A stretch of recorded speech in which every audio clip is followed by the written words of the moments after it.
വിശുദ്ധ തോമാസ് ശ്ലീഹ ഗലീലയിലെ മീൻപിടുത്തക്കാരിൽ നിന്ന് അപ്പസ്തോല സ്ഥാനത്തേക്ക് വിളിക്കപ്പെട്ട ഒരു ധീരപുരുഷനാണ് തോമസ് അഥവാ ദിദിമോസ്. സമാന്തര സുവിശേഷങ്ങളിൽ അപ്പസ്തോലന്മാരുടെ പട്ടികയിൽ 7-ാം സ്ഥാനത്തോ 8-ാം സ്ഥാനത്തോ ശ്ലീഹായുടെ പേരുണ്ട്.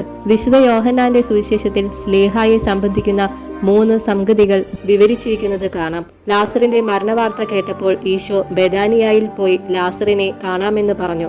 അവിടെ ജനങ്ങൾ അങ്ങയെ കല്ലെറിയാൻ തുടങ്ങിയ കാര്യം ഇതര ശ്ലീഹന്മാർ അനുസ്മരിച്ചപ്പോൾ തോമാസ് ശ്ലീഹ പറഞ്ഞു, നമുക്കും അവനോട് കൂടെ പോയി മരിക്കാം. ധീരമായ ഈ വാക്കുകൾ മദ്രാസിനടുത്തുള്ള ചിന്നമലയിൽ വെച്ച് നിറവേറി. ഈശോ തന്റെ പിതാവിന്റെ ഭവനത്തിൽ സ്ഥലമൊരുക്കാൻ പോകുകയാണെന്നും താൻ പോകുന്ന വഴി ശ്ലീഹന്മാർക്ക് അറിയാമെന്നും പറഞ്ഞപ്പോൾ തോമാസ് ശ്ലീഹ പ്രസ്താവിച്ചു, കർത്താവെ, അങ്ങ് എവിടേക്കാണ് പോകുന്നതെന്ന് ഞങ്ങൾക്കറിഞ്ഞുകൂടാ, പിന്നെ വഴി എങ്ങനെ അറിയാനാണ്? ഈശോ അദ്ദേഹത്തിന് നൽകിയ ഉത്തരം സർവ്വലോകരും അറിഞ്ഞിരിക്കേണ്ടതാണ്. ഞാനാകുന്നു വഴിയും സത്യവും ജീവനും. ഞാൻ വഴിയല്ലാതെ ആരും പിതാവിന്റെ അടുക്കലെത്തുന്നില്ല. പുനരുത്ഥാനത്തിൽ സംശയിച്ച ശ്ലീഹ അവിടുത്തെ കണ്ട ശേഷം എന്റെ കർത്താവെ, എന്റെ ദൈവമേ എന്ന് വിളിച്ചു പറഞ്ഞ് തന്റെ വിശ്വാസം പ്രഘോഷിച്ചു. പെന്തക്കുസ്തായ്ക്ക് ശേഷം പാർത്തിയ, മേദിയ, പേർഷ്യ എന്നീ സ്ഥലങ്ങളിൽ സുവിശേഷം പ്രസംഗിച്ച ശേഷം 52 നവംബർ 21-ാം തീയതി മുസിരിസ് എന്ന പേരിൽ പ്രശസ്തമായിരുന്ന കൊടുങ്ങല്ലൂർ വന്നു ചേർന്നു. ആലയൂർ, കൊടുങ്ങല്ലൂർ, പറവൂർ, കോക്കമംഗലം, കൊല്ലം, നിരണം, നിലയ്ക്കൽ എന്നീ 7 സ്ഥലങ്ങളിൽ കുരിശുകൾ സ്ഥാപിച്ചു.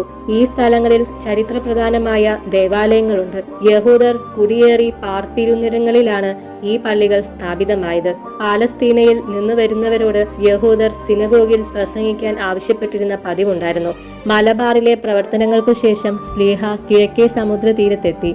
അവിടെ അദ്ദേഹം നടത്തിയ സുവിശേഷ പ്രവർത്തനങ്ങൾ മഹാദേവൻ രാജാവിനും പുരോഹിതന്മാർക്കും ഭൃത്യന്മാർക്കും ശത്രുത ഉളവാക്കി. AD 72 ഇന്നത്തെ ചെന്നൈയിലുള്ള മൈലാപ്പൂരിൽ തോമാസ് ശ്ലീഹ പ്രാർത്ഥിച്ചുകൊണ്ടിരിക്കുമ്പോൾ ഒരു മതഭ്രാന്തൻ പുറകിലൂടെ അദ്ദേഹത്തെ കുന്തത്താൽ കുത്തിക്കൊന്നു. അപ്പസ്തോലന്റെ ഭൗതിക ശരീരം ആദ്യം മൈലാപ്പൂരിൽ തന്നെ സംസ്കരിച്ചു.